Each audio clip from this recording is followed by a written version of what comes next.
Imaginez que ce que vous voyez là, maintenant, c'est-à-dire moi, n'est pas vraiment le présent. Imaginez que notre cerveau nous maintient en décalage de 15 secondes. C'est ce qui a été mis en lumière par une étude menée par des chercheurs de l'université d'Aberdeen et de l'université de Californie à Berkeley aussi. Ce que vous percevez visuellement est en fait une moyenne des images que vous avez vues dans les dernières secondes. C'est une sorte de montage en direct qui est réalisé par notre cerveau pour que le monde qui nous entoure soit plus confortable.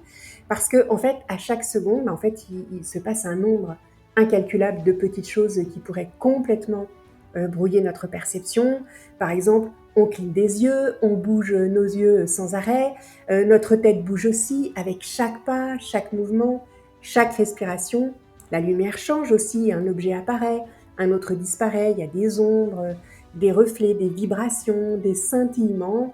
Bref, ajoutez à ça les écrans, les gestes des autres, les multiples profondeurs de champ, les couleurs qui varient, les mouvements autour de nous. Bref, c'est un bordel visuel. Mais qu'on ne perçoit pas. Et pour cause, notre cerveau fait le ménage en coulisses, c'est l'objet de l'étude. Notre cerveau, en fait, filtre, il corrige, il reconstruit, et il nous livre un monde beaucoup plus lisible, plus stable, plus vivable. Et ce phénomène est appelé dépendance sérielle. C'est une stratégie cognitive absolument brillante.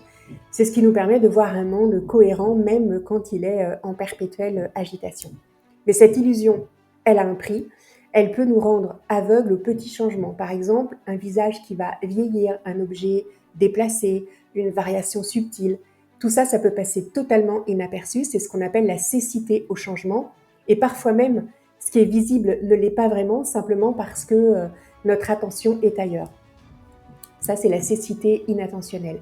Alors oui, notre perception est biaisée, mais ce n'est pas un bug, c'est une fonctionnalité, une adaptation absolument géniale pour survivre dans un monde qui est visuellement chaotique. Et si on y pense bien, peut-être qu'on gagnerait vraiment à faire pareil avec certaines infos, ne pas prendre tout au pied de la lettre, par exemple, laisser un petit délai pour digérer, pour lisser, pour mieux voir ce qui compte vraiment.